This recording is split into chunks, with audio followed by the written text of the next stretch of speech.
Recebi outro dia a ligação telefônica de um pai desesperado por causa da morte de seu filho de 18 anos. Uma jovem vida cheia de sonhos e expectativas tinha sido inesperadamente interrompida pela morte num acidente de trânsito. Como ajudar um pai nestas circunstâncias? Morrem. Aquele pai me dizia com voz embargada: pastor, se ao menos eu soubesse com certeza onde está meu filho. Mas cada um me dá uma versão diferente. Uns dizem que o espírito dele continuará sofrendo enquanto eu não saldar todas as dívidas dele. Outros afirmam que ele reencarnou em outra vida e que hoje é mais feliz do que a gente. E há ainda outros que me aconselham a confiar em Deus, porque, segundo eles, se meu filho foi bom, está no paraíso. E se não, que Deus tenha piedade dele. Depois disso tudo, continua falando o homem, eu já não sei mais o que fazer, nem o que pensar. Por favor, me ajude. Sabe, meu amigo, o clamor deste pai é o clamor desesperado do ser humano de todos os tempos. Para onde vão as pessoas quando morrem? O que acontece com elas? Existe vida após a morte? Podemos afirmar com a Bíblia que existe reencarnação ou diálogo com os espíritos dos mortos? O livro de Apocalipse é uma solene advertência ao homem que vive nos dias de hoje. Afinal, o inimigo usará como instrumento poderoso para enganar aos homens todo o que estiver relacionado com o estado dos mortos. Sabemos que o diabo usará todos os recursos que estiverem ao seu alcance para levar o ser humano a adorar qualquer coisa e obedecer a qualquer um, menos a Deus. Houve um período na história em que, através do poder romano dos césares e imperadores, o diabo usou a força, a perseguição e a morte para forçar a consciência das pessoas. Mais tarde, ele usou o poder religioso para deturpar a palavra de Deus e perseguir os hereges, entre aspas, cuja única heresia era adorar ao verdadeiro Deus e obedecer a sua palavra. Posteriormente, na época da França ateia, o inimigo usou o racionalismo para negar completamente a existência de Deus e queimar a Bíblia em praça pública. Apesar disso, sempre houve um povo que guardava os mandamentos de Deus e perseverava no testemunho de Jesus. Mas o inimigo não se dá por vencido. Em nossos dias, já não persegue, já não queima Bíblias. Até o ateísmo está quase obsoleto. Mas o diabo continua agindo para alcançar seus objetivos. Como? Muito simples. Despersonalizou a Deus. Deus deixou de ser uma pessoa e passou a ser uma simples energia. Essa energia pode estar em todo lugar e em todas as coisas. Além disso, o inimigo eternizou, entre aspas, a vida, fazendo crer que a vida do ser humano não tem fim, que a vida neste mundo é apenas uma passagem para outras vidas. Veja, eu acredito que se você quiser informações com relação ao que acontece quando o homem morre, você tem o direito e o dever de procurar todas as fontes que estiverem disponíveis. Agora, uma dessas fontes necessariamente terá que ser a Bíblia, considerada pelos cristãos como a palavra de Deus. O que é que Deus diz com relação a este assunto? Para entender aonde vão os mortos quando morrem, é preciso saber primeiro como é que o ser humano foi criado. Veja o que a Bíblia afirma em Gênesis capítulo 2, versículo 7. Então formou o Senhor Deus ao homem do pó da terra e lhe soprou nas narinas o fôlego de vida, e o homem passou a ser alma vivente. Uma alma vivente, entre aspas, no sentido bíblico, é uma pessoa viva. Você e eu somos almas viventes. Alma, no sentido bíblico, nunca é um espírito desencarnado. Quando dizemos que no estádio havia 100.000 almas assistindo ao jogo, estamos nos referindo a 100.000 pessoas vivas. Este é o uso que a Bíblia faz da palavra alma.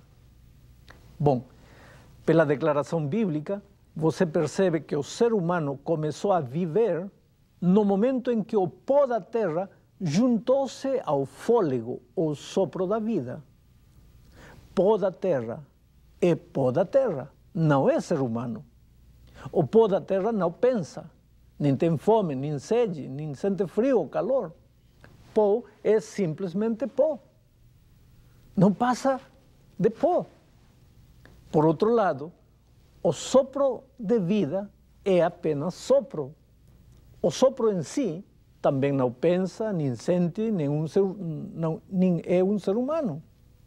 Mas a Bíblia declara que quando o pó da terra juntou-se com o fôlego de vida, então sim surgiu o ser humano vivo.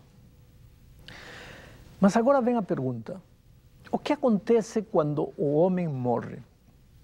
A Bíblia responde em Eclesiastes capítulo 12, versículo 7, o seguinte: e o pó volte à terra como era, e o espírito volte a Deus que o deu. Segundo esta declaração, no momento em que o homem morre, acontece o inverso do que aconteceu quando ele foi criado. Na criação, Deus soprou nas narinas do homem feito de pó da terra o fôlego de vida. E aí o homem viveu. Ao morrer, Deus recolhe o seu fôlego de vida, que a Bíblia chama de espírito, e o corpo, feito de pó, é enterrado. Com o tempo entra em decomposição, apodrece e finalmente seca e vira pó. E o que acontece com o espírito?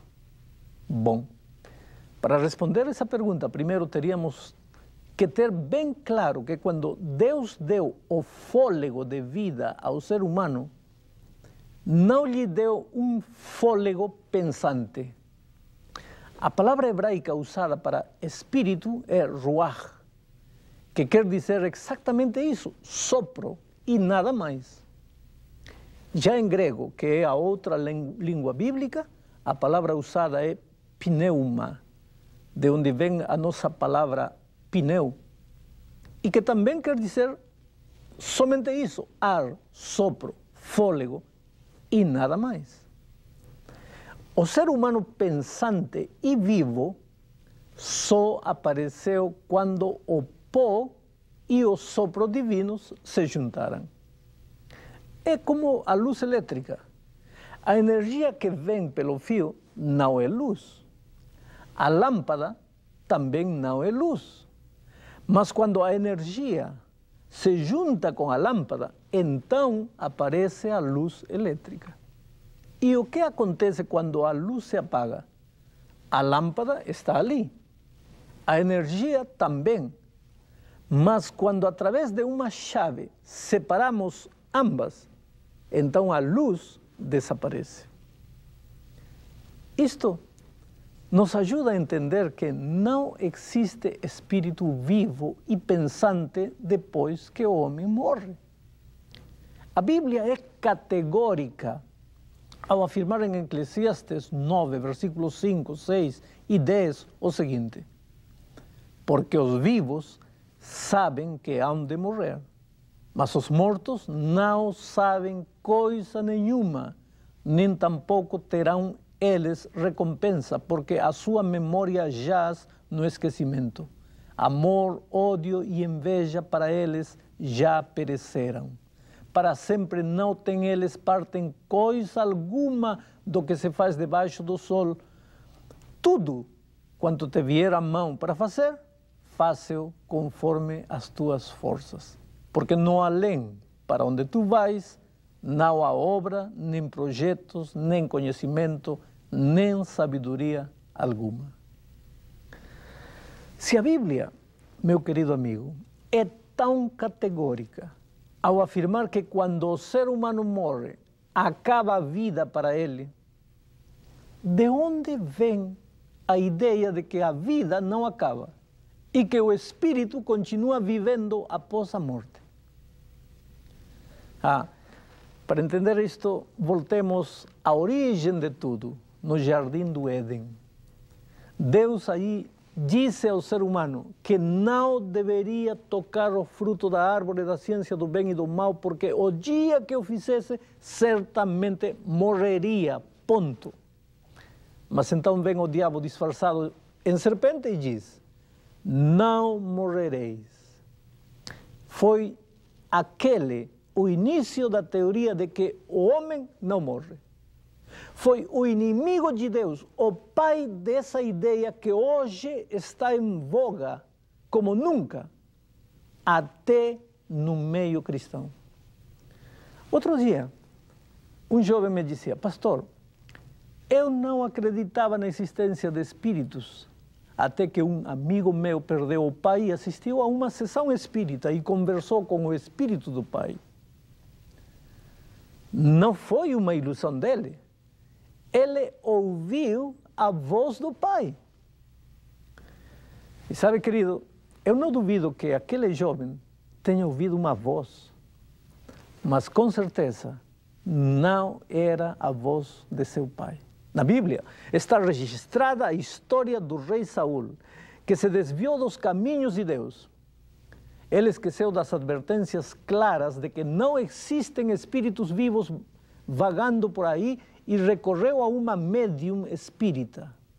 A história está registrada aqui na Bíblia, em 1 Samuel, capítulo 28, 7, 8 e 11, da seguinte maneira, veja. Então disse Saul aos seus servos: apontai-me uma mulher que seja médium, para que me encontre com ela e a consulte. Disseram-lhe os seus servos: há uma mulher em Endor que é médium. Saul disfarçou-se, vestiu outras roupas e se foi, e com ele 2 homens. E de noite chegaram a mulher e lhe disse: peço-te que me adivinhes pela necromancia e me faças subir aquele que eu te disser. Então lhe disse a mulher: quem te farei subir? Respondeu ele: faça-me subir Samuel. A história continua dizendo que Samuel apareceu envolto num pano e conversou com Saul. Aparentemente Saul, como jovem que foi à sessão espírita, conversaram com espíritos de pessoas que já estavam mortas. Embora a Bíblia registre essa história, o contexto prova que aquele espírito não era o espírito de Samuel, e sim de algum espírito demoníaco. As provas do que estou afirmando são as seguintes. Primeiro, as indicações de que Israel nunca deveria consultar aos mortos eram bem claras.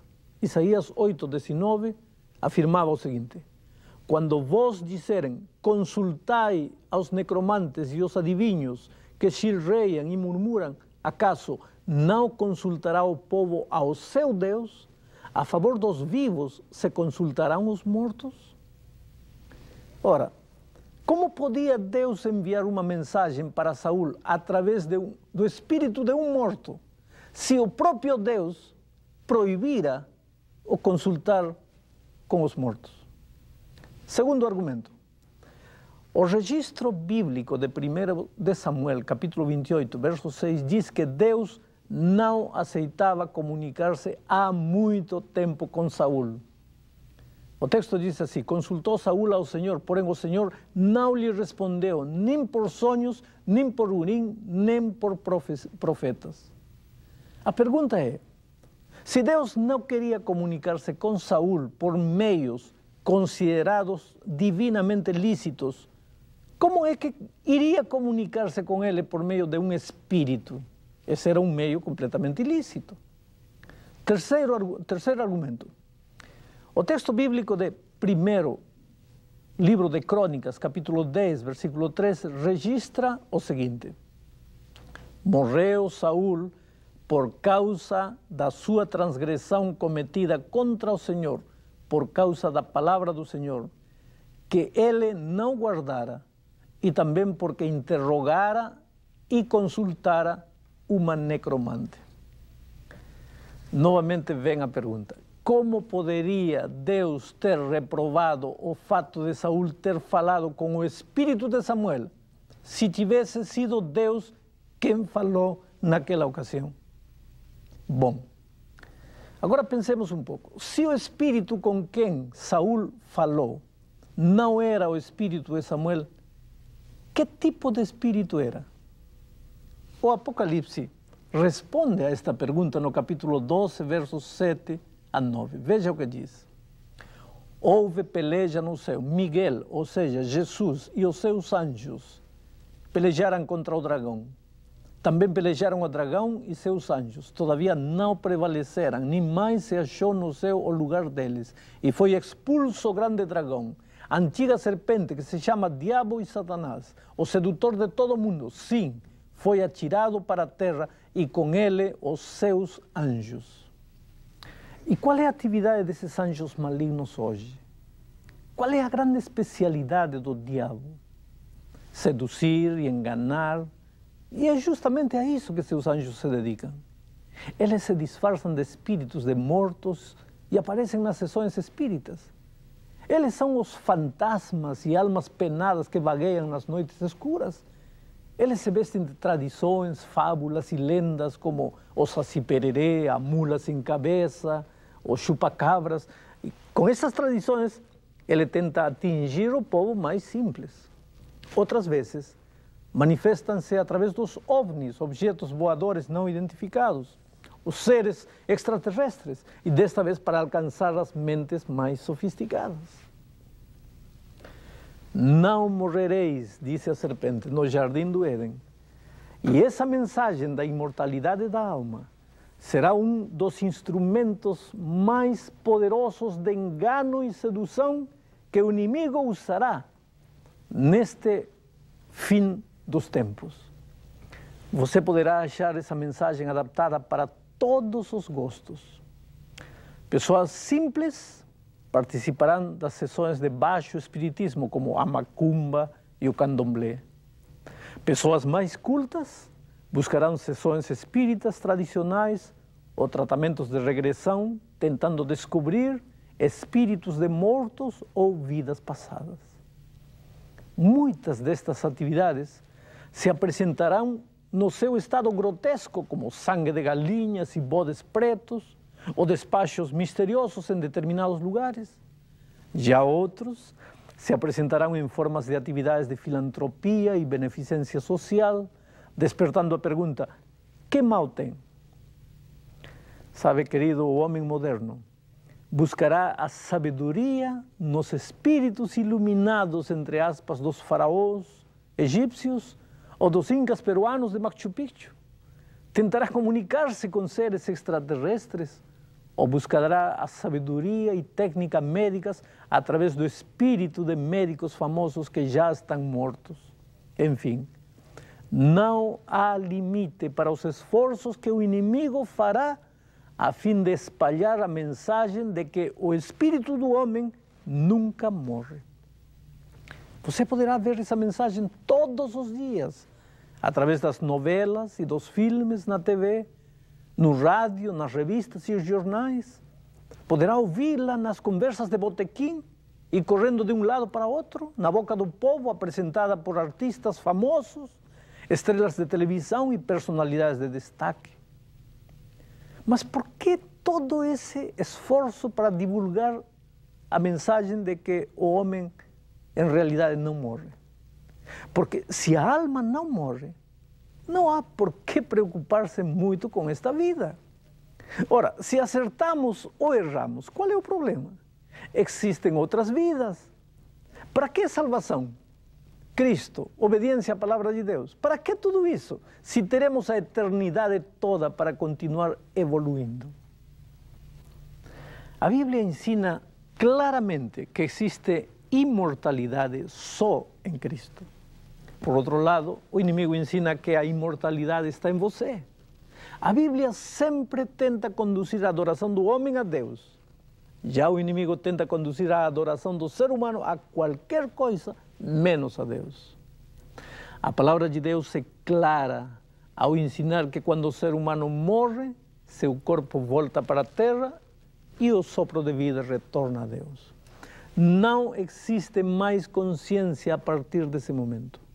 São equivocadas as ideias de que os espíritos dos maus vão para o inferno, dos bons ao paraíso, dos mais ou menos bons ao purgatório e das criancinhas ao limbo. Ou então, que eles andam vagueando por aí ou reencarnando-se em outras formas de vida. Mas existem pessoas sinceras que com a Bíblia na mão não conseguem enxergar esta verdade. Uma verdade contundente. Encontramos, por exemplo, a parábola do rico e Lázaro em Lucas capítulo 16, versos 19 a 24. A leitura literal da parábola diz assim: Ora, havia certo homem rico que se vestia de púrpura e de linho finíssimo e que todos os dias se regalava esplendidamente. Havia também certo mendigo chamado Lázaro, coberto de chagas, que jazia à porta daquele e desejava alimentar-se das migalhas que caíam da mesa do rico, e até os cães vinham lamber-lhe as úlceras. Aconteceu morrer o mendigo e ser levado pelos anjos para o seio de Abraão. Morreu também o rico e foi sepultado. No inferno, estando em tormento, levantou os olhos e viu ao longe a Lázaro, Abraão e Lázaro, no seu seio. Então, clamando, disse: Pai Abraão, tem misericórdia de mim e manda Lázaro que molhe em água a ponta do dedo e me refresque a língua, porque estou atormentado nesta chama. A parábola continua e muitas pessoas acham que essa parábola é uma prova bíblica de que quando o homem morre, o espírito continua vivendo. Agora, convém ter em conta alguns assuntos para considerar a validade desta parábola. Primeiro, este relato é uma parábola e as parábolas usavam o que o povo creia, fosse certo ou errado, como base para ensinar uma lição espiritual. Uma parábola nunca poderia ensinar uma doutrina. Segundo, o quadro que esta parábola pinta não é literal. É um quadro completamente irreal. Você terá dificuldade para responder-se, por exemplo, as seguintes perguntas. De que tamanho era o seio de Abraão, para que lá coubessem todos os espíritos dos mortos? Aonde foram os mortos que morreram antes de Abraão? Se os mortos, quando morrem, vão para o seio de Abraão. Aonde foram? Está o seio de Abraão, que segundo a parábola é a morada dos justos, tão perto do inferno, de modo que as pessoas de ambos os lados pudessem conversar? É Abraão chefe lá nos céus, sem cuja autorização ninguém pode fazer nada? É a ele e não a Deus que os homens devem pedir misericórdia? Ah, querido, você pode ver, a parábola do rico e Lázaro não pode ser considerada uma prova bíblica de que os espíritos dos mortos sofrem no inferno ou desfrutam no paraíso. O ensinamento bíblico é claro ao afirmar que quando o homem morre, na realidade, é como se adormecesse na inconsciência até o dia da ressurreição. São Paulo declara em 1 aos Tessalonicenses, capítulo 4, versos 13 e 16, o seguinte: Não queremos, pois, ou porém, irmãos, que sejais ignorantes com respeito aos que dormem, para não vos entristecerdes como os demais que não têm esperança. Porquanto o Senhor mesmo, dada a sua palavra de ordem, ouvida a voz do arcanjo e ressoada a trombeta de Deus, descerá dos céus e os mortos em Cristo ressuscitarão primeiro. Esta é a bendita esperança do cristão.